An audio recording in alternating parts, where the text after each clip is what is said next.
నేను ఒక హిందువుగా పుట్టా, హిందువుగానే చనిపోతా.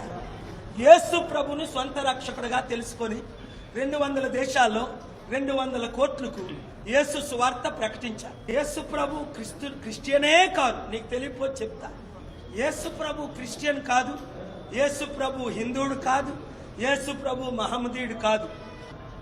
యేసు ప్రభు దైవ కుమారుడు. హిందువులకు వ్యతిరేకంగా లేదండి, నేను Hindu. I'm a proud Hindu. నేను Hindu. I'm a proud Hindu. Proud Hindu. ఎవరన్నారు నీతో? హిందువులు, ఇండియాలో పుట్టినోళ్ళు హిందువులు. I'm a Hindu born follower of Jesus అని 4 బుక్స్ లో రాశాను. ఇప్పుడు కాదు, 92లో రాశాను, 97లో రాశాను, 2004లో రాశాను, మన save India from Modi book లో కూడా రాశాను. నేను Hindu, Born Hindu. I will die as a Hindu అని చెప్పాను, but I'm a follower of Jesus.